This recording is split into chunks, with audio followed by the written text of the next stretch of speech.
Hola, buenas noches, buenos días o buenas tardes, dependiendo de su tiempo. Voy a hablar de Ernesto Che Guevara en español durante 3 minutos. Ernesto Che Guevara nació el 14 de junio de 1928. Murió en octubre de 1967 en Bolivia. Completó sus estudios de medicina en 1953.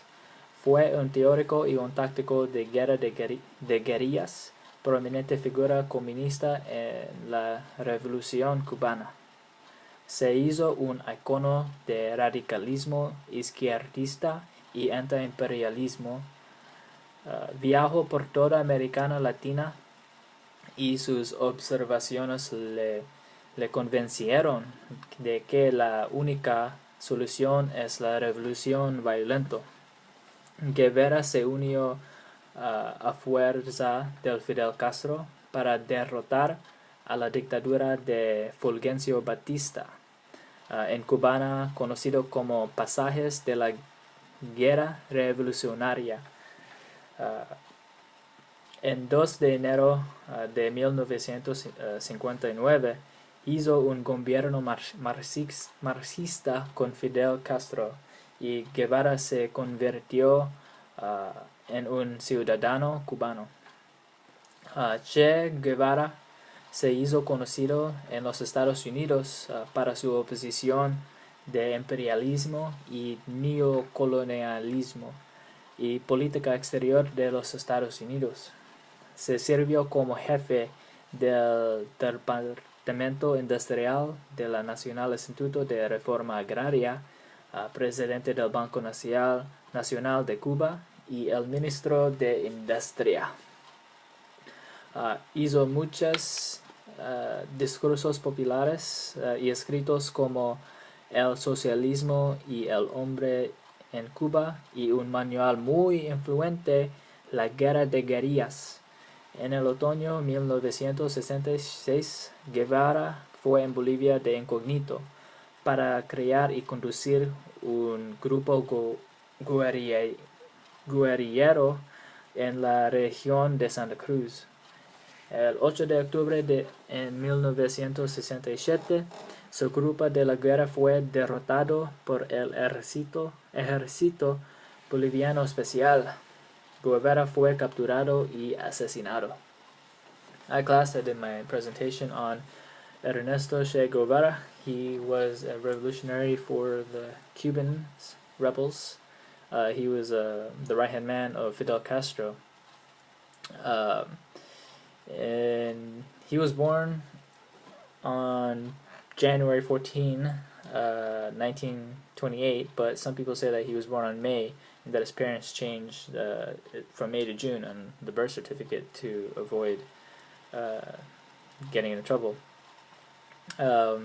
He actually got his medical degree in Argentina, and from after he got his medical degree, he traveled around Latin America and saw that the mass poverty has taken over and that dictatorships were all over the place. So he thought that the only solution would be a violent revolution, and so he traveled to Mexico and met up with Fidel Castro, and from there on they went to Cuba and to start a revolution against Fulgencio Batista. When they arrived in Cuba, actually, they almost got killed because their soldiers were there to kill them and shoot them, but they survived, and thus they overthrew the regime. When they overthrew the regime, they established a Marxist government, and Che got his Cuban citizenship. From then on, he served as chief of the industrial department of the National Institute of Agrarian Reform. He was the president of the National Bank of Cuba and the Minister of Industry. He also had he was very charismatic in his speeches, and he wrote many books. And one of his writings, notably, is El Socialismo y el Hombre en Cuba, and a highly influential manual called La Guerra de Guerrillas. And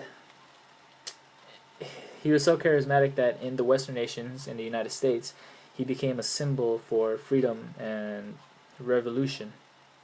And thus, even today, you still see the T-shirts with his face and the green beret with the red star all over the place. And they use that.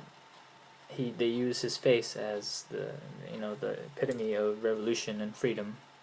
There's also a movie of Che Guevara. It's part one. There's part one and part two, and it's pretty good.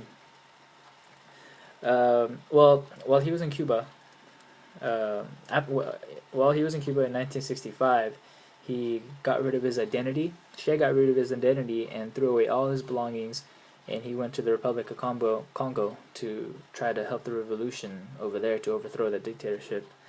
From Congo, he went to Bolivia and to try to overthrow the regime.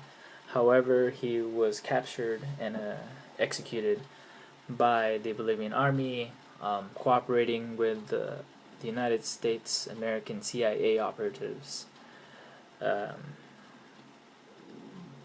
Today, there's a debate going on.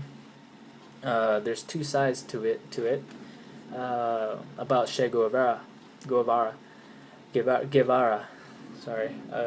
One side believes that Che Guevara was the epitome of freedom and revolution and world peace, and the other side believed that he was a cold-blooded killer, that he would kill for pleasure, children, women, anyone.